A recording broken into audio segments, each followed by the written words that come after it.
और खतौली में लोगों ने उनके पाए जाने पर इनाम घोषित करने के पोस्टर लगाए हैं। ये एक्सट्रीम पोजीशन होती है। लोगों ने अपनी कमी भी निकाली और उसमें मेरी कमी ज़्यादा थी, इनकी कमी नहीं थी।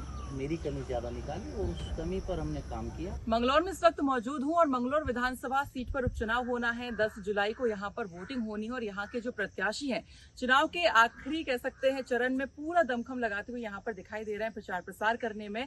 और यहाँ के जो प्रत्याशी हैं आइए उनसे हम बातचीत करते हैं जो कांग्रेस से हैं। काजी निजामुद्दीन जी, कैसे हैं आप? सबसे पहले बताइए। ठीक हूँ, आप कैसी हैं? बिल्कुल ठीक। प्रचार प्रसार कैसा चल रहा है आपका? आखिरी लम्हे हैं प्रचार के, तो फुल स्विंग पर कहा जा सकता है। सभी अपनी कार्यकर्ता, साथी, दोस्त, पार्टी पूरी अपनी जान लगाई है। अच्छा, इस क्षेत्र की हम बात करें, यहाँ से आप 3 बार एमएलए पहले भी रह चुके हैं, बहुत अच्छे से आप इस क्षेत्र को जानते हैं। किस तरह के मुद्दे यहाँ के रहते हैं और इस बार क्या आपको लगता है कि पिछले जो प्रत्याशी रहे हैं क्या कुछ ऐसा छूटा है जो आप करना चाहेंगे यहाँ के लिए? ये उपचुनाव है, ये आम चुनाव नहीं है। ये सरकार के लिए नहीं लड़ा जाता। ये इससे सरकार स्थिर सरकार है, उसकी सेहत पर फर्क नहीं पड़ेगा। तो जो भी कुछ किया जाएगा वो सरकार क्या साधन उपलब्ध कराती है, उसकी अपनी परिव्यय क्या है, उसके ऊपर ये निर्धारित रहेगा। तो जो साधन, जो संसाधन सरकार उपलब्ध कराएगी उसको ध्यान में रखते हुए फिर हम लोग तय करेंगे। जनता की भावनाओं के अनुकूल बहुत सारी चीजें हैं जो करने की होती है। जैसे आप 3 बार रह चुके हैं तो कुछ ना कुछ अभी भी मन में होगा कि सारी अभी चीजें ये भी रहती करना हैं। है। बहुत सारी एक्चुअली जो मन की चीजें हैं वो बिना सरकार के पूरी नहीं होती। अब उसमें बड़े प्रोजेक्ट्स हैं, वो इस गवर्नमेंट के बस की बात नहीं है। ये तो टूटे हुए पुल ठीक नहीं करा सकती। आप लिबर्टी जाइएगा तो लिबर्टी के पुल को ऊपर दीवार बना दी, फिर वो दीवार तोड़ दी, फिर ऊपर वो एंगल आयरन लगा दिया। फिर आप रुड़की जाइए जो इस विधानसभा से बाहर है। रुड़की शहर से हरिद्वार जाने वाला मुख्य मार्ग, उसका ब्रिज टूटा हुआ है। एक दिन में तो नहीं टूटा, टूटते टूटते टूटा। 7 साल से ज्यादा, 7.5 साल से बीजेपी की गवर्नमेंट यहाँ है। 10 साल से ज्यादा सेंटर में है। एमपी उनके, एमएलए उनके, सब कुछ उनके पास है, जिला पंचायत उनके पास। आप देखिए रुड़की जैसे शहर का अगर पुल टूटा हुआ है, क्या उम्मीद कर सकते हैं गवर्नमेंट से? तो इस समय तो जनता को भी चाहिए कि सरकार के सामने विपक्ष के को जितना मजबूत कर सकें, ताकि इस सरकार को मजबूर करें उनको सही काम करने के लिए, और उनको दिखा सकें, याद दिला सकें ये चीज़ें रुकी हुई हैं, ये चीज़ें खराब हैं, इनको ठीक करें। तो ये इस समय इस चुनाव का बेसिक मुद्दा है। अच्छा, अभी हम पिछले हफ्ते एक वीडियो देख रहे थे, आपकी वायरल हो रही थी सोशल मीडिया पर, जिसमें आप कुछ पुलिस कर्मियों पर भड़कते नजर आ रहे थे। क्या हुआ, क्या था? नहीं, भड़कना नहीं। आप मेरे घर आइए, एक कप चाय साथ सभी लोग बैठकर पिएंगे। नेशनल हाईवे से आप उतरिए मेरे घर की तरफ, तो लगभग 50 या 60 मीटर दूर बहुजन समाज पार्टी का कार्यालय, उससे 25-30 मीटर दूर आगे पुलिस चौकी है, फिर 100 मीटर आगे मेरा घर। अगर चुनाव आयोग की मंशा चेक करने की है तो वो चेक पोस्ट बस अड्डे के आसपास लगे, ताकि बहुजन समाज पार्टी के कार्यालय पर जाने वाली गाड़ी भी चेक हो और मेरे घर भी जाने वाली गाड़ी चेक हो। अब बहुजन समाज पार्टी के ऑफिस पर जाने वाली कोई गाड़ी चेक नहीं होगी, क्योंकि वहाँ चेक पोस्ट ही नहीं है। और मेरे घर आने जाने वाली हर गाड़ी मेरी गाड़ी को आते और जाते हाथे में, मुझे चेक, गाड़ी चेक हो, रूटीन प्रोसीजर है, गाड़ी में क्या रखा है, तो कोई दिक्कत नहीं, करें। लेकिन मेरे अकेले की क्यों करें? अच्छा, बीजेपी का जहाँ सेंट्रम होटल और वहाँ वो होटलों में रुके हैं, घर तो उनका यहाँ है नहीं, लोकल घर नहीं है कैंडिडेट का, होटलों में रुक रहे हैं, होटलों से ऑपरेट कर रहे हैं। तो जिन होटलों में वो रुके हैं, जहाँ लंबी लंबी गाड़ियाँ आ रही हैं और लोगों का कहना ये है कि वहाँ धन वर्षा हो रही है, वहाँ कोई चेकिंग नहीं। आपने तो शिकायत भी दी, हमने सुना चुनाव आयोग में। चुनाव आयोग तो अपन डिफंक्ट आज तक है चैनल, डिफंक्ट बॉडी के रूप में चुनाव आयोग काम कर रहा है। ठीक कर लो इसको। अगर थोड़ी शर्म बची है अधिकारीगण, ठीक कर लो इसको। मैं अपने चीफ सेक्रेटरी साहब से भी कह रहा हूँ, संधू साहब से, आप इस समय चुनाव आयोग में इलेक्शन कमिश्नर हैं। इस डिफंक्ट बॉडी को मैंने आपको कलेक्टर हरिद्वार के रूप में भी देखा है और मैंने आपको विभिन्न पदों पर आसीन देखा है। आप बहुत तेज तर्रार अधिकारी के रूप में जाने गए हैं। आपकी धार कहाँ गई? क्यों ब्लंट हो गई आपकी धार? मत करिए। डिफंक्ट बॉडी को सही कर लीजिए। कोई सुनवाई नहीं चुनाव आयोग में, कोई सुनवाई नहीं। आप कहते रहिए हमारे यहाँ हमारे साथियों के, समर्थकों के, हमारे दोस्तों के घरों पर रेड, महिला प्रधान पर खनन का मुकदमा। महिला प्रधान, शादी भी नहीं उसकी, किसी पुरुष पर तो खनन कर सकता है। महिला ट्रैक्टर चलाएगी, जेसीबी चलाएगी, फावड़े से तसला सिर पर रखकर मिट्टी डालेगी, क्या करेगी? महिला का बाय नेम, महिला प्रधान के नाम एफआईआर, खनन, मिट्टी चोरी। कम से कम कुछ तो शर्म कर लीजिए। सचिन हमारा छोटा भाई है, व्यापारी है, काश्तकार है, कोई उसके आज तक थाने में झूठ की भी किसी किस्म की एफआईआर नहीं है। और उसके खिलाफ उसके घर पूरे पुलिस ने कल ऐसे दबिश दी बिना वारंट के, जैसे किसी क्रिमिनल के यहाँ रेड डलती है। क्या है कि जी आपके घर में शराब है, पूरा घर ढूंढा, भूसा काश्तकारों के घर में होता है, भूसा भी ढूंढ लिया। फैक्ट्रियां सीज कर रहे हैं, यहाँ छोटे छोटे जो कॉटेज यूनिट्स हैं लगे हुए उनको सीज कर रहे हैं पोल्यूशन के नाम पर। जिन जगहों पर पोल्यूशन का कोई काम ही नहीं है उनको पोल्यूशन कंट्रोल बोर्ड जाकर सीज कर रहा है कि जी आपके यहाँ प्रदूषण हो रहा है। बिना नोटिस के, कोई नोटिस नहीं, कोई सूचना नहीं, कोई जांच नहीं, कोई पड़ताल नहीं, ऑन द स्पॉट डिसीजन। चुनाव आयोग साहब, बचा लीजिए इस देश के लोकतंत्र को। और कोई मुकदमा अगर ये डिफंक्ट कहने पर मुझ पर करते हो, करिए। आपकी बॉडी डिफंक्ट बॉडी है। चुनाव आयोग इज अ डिफंक्ट बॉडी। करिए मुझ पर मुकदमा और कहेंगे मुझे फोन करा देना, मैं अरेस्ट होने खुद आ जाऊंगा। डिफंक्ट कहने पे फिर कह रहा हूँ। अच्छा, आपकी जो दो प्रतिद्वंदी हैं बीएसपी से, बीजेपी से, एक तरफ बाहर से बडाना जी, दूसरी तरफ पूर्व जो एमएलए स्वर्गीय रहे उनके पुत्र हैं मोंटी जी, तो दोनों को देख के आपको क्या लगता है? मतलब कि आपको कौन सा लगता है कि कौन सा कैंडिडेट आपको बेटर टक्कर दे रहा है? कांग्रेस अपना काम कर रही है, चुनाव लड़ रही है और चुनाव के रूप हम लड़ रहे हैं।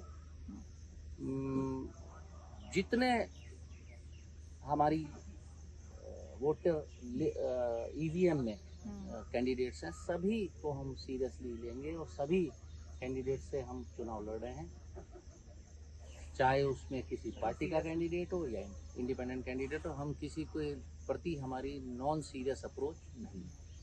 तो जो एक्स एमएलए रहे उनके जो बेटे हैं, आपको लगता है कि मतलब जितना उनके फादर, मतलब उनका जितना प्रवृत्ति यहाँ पे रहा है अपने उनके टाइम पे अभी, तो उनके बेटे उतना निभा पाएंगे या उतना उनका जो है जनता के बीच में, यानी कि जो उनके वोटर्स रहे हैं उनके बीच में उनका कुछ मतलब दबदबा रहेगा उनके पिताजी से अगर बराबरी करें बेटे की?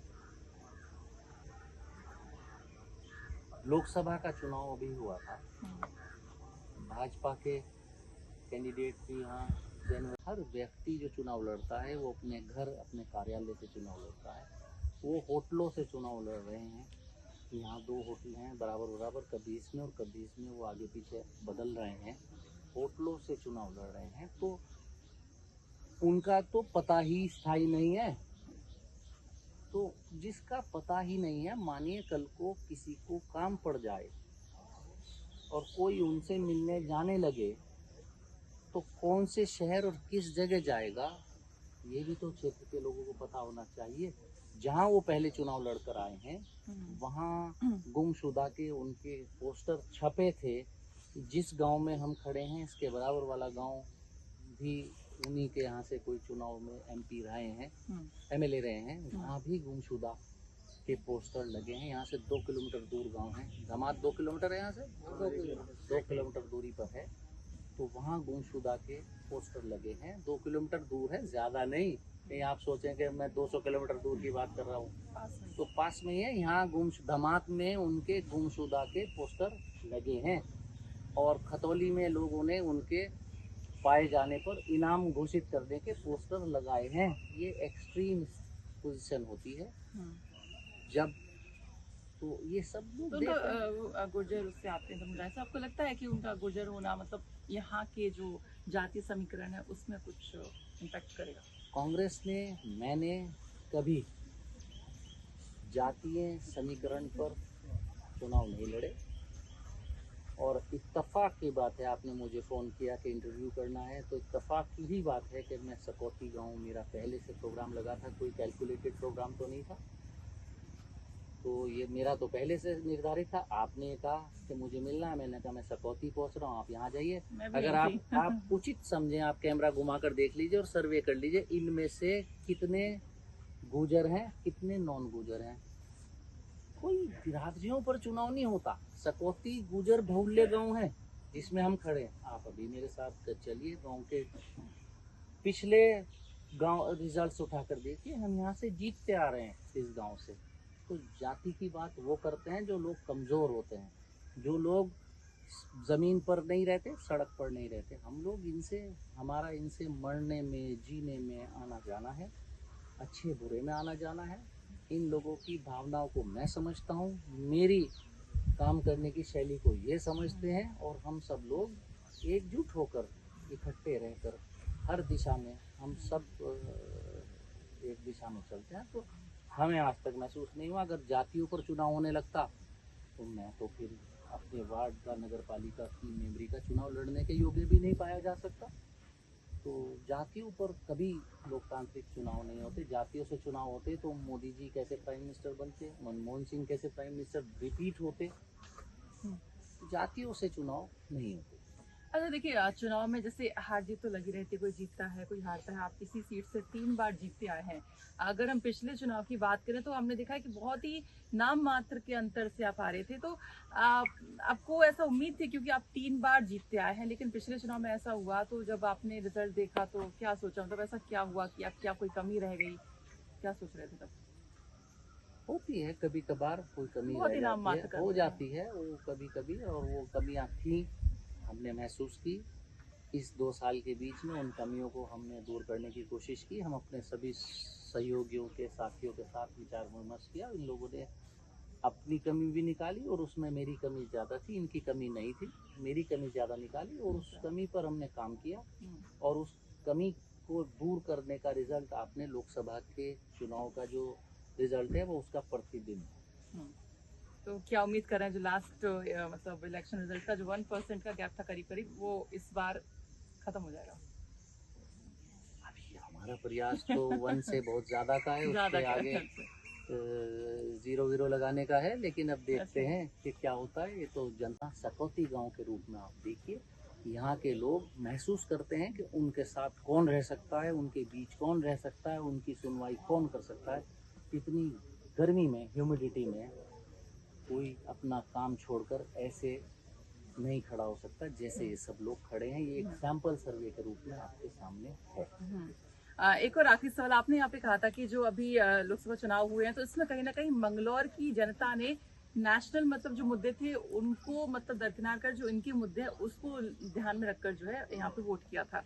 तो थोड़ा सा मोटा मोटा आप मंगलौर की जनता को क्या कहेंगे, और दूसरा क्या कुछ ऐसे मुद्दे हैं यहाँ के लोकल जो जिनको लेकर जो यहाँ की जनता वोट करती हुई बताना चाहें? इस चुनाव में सबसे बड़ा मुद्दा है, क्या मंगलौर की जनता किसी धौंस में, किसी दहशत के माहौल में वोट देगी। एक तरफ यहाँ 3 पार्टियां हैं जो चुनाव लड़ रही हैं, 3 कैंडिडेट हैं। एक पार्टी धमकाने वाली, डराने वाली, एक पार्टी धमकी का सामना करने वाली और धमकी का जवाब देने वाली, और तीसरी पार्टी धमकी के सामने डरने वाली, दुम दबाने वाली। जनता को तय करना है कि धमकाने वालों के साथ हो या धमकाने वालों के का सामना करने वालों के साथ हो, या दुम दबाने वालों के साथ हो, ये तो जनता तय करेगी कि धमकी से डर कर जो चुप रह जाए उसके साथ भी कोई नहीं रहना चाहेगा। तो यहाँ की लोग जनता बहादुर जनता है और आज वोट पर धमका रहे हैं, कल को किसी और चीज़ पर धमकाएंगे। धमकी इस इलाके ने ना सहन की ना करेगा। और ये वोटिंग इस मंगलौर विधानसभा सर्किल में अभी हम देश के लोकतंत्र को बचाने के लिए लड़ रहे थे, लेकिन मंगलौर में लोकतंत्र की ही लड़ाई है। जब वोट देने पर धमकी आने लगे और धमकियां अलग अलग कॉर्नर से मिलने लगे, प्रधानों को उनके संबंधित विभागों से धमकाया जा रहा है, अलग अलग कर्मचारियों को जिसको किसी के खानदान में भी कहीं लिंक है कर्मचारी का, उसको धमकियां दे रही है, तुम्हारे खानदान में ऐसा चल रहा है। तो ये धमकियों का दौर मंगलौर में चल रहा है जो कभी लोकतांत्रिक व्यवस्था में बर्दाश्त नहीं किया जा सकता। और इस धमकी के विरोध में ही मंगलौर विधानसभा सर्किल धमकी का सामना करने वाली कांग्रेस, राहुल गांधी जी के नेतृत्व में, वो कहते हैं डरो मत, सामना करते हैं। पूरे देश में वो उस धमकी का सामना करते हैं। कांग्रेस पार्टी के पक्ष में मंगलौर के हल्के में हम लोग उनकी धमकी का सामना करते हैं।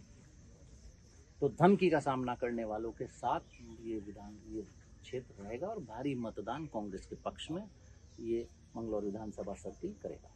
बहुत बहुत शुक्रिया बातचीत के लिए। Thank you. तो ये थे हमारे साथ काजी निजामुद्दीन जी, जिनसे हमने बातचीत की है। तो उन्होंने सीधा सीधा आरोप यहाँ पर ये लगा है कि किस तरह से यहाँ पर उनके साथ भेदभाव किया जा रहा है। उनकी गाड़ियों की चेकिंग होती है, लेकिन जो बाकी दो पार्टियों के प्रत्याशी हैं उनकी ना तो गाड़ियों की चेकिंग होती है, ना उनकी किसी तरह की जो है तलाशी होती है, लेकिन सिर्फ इनकी यहाँ पर होती है। तो ये बहुत बड़ा आरोप यहाँ पर लगा। साथ ही साथ उन्होंने मंगलौर की जनता के लिए काम करने की भी जो कह सकते हैं वादा यहाँ पर किया है। उत्तराखंड तक के लिए सरिता तिवारी की रिपोर्ट।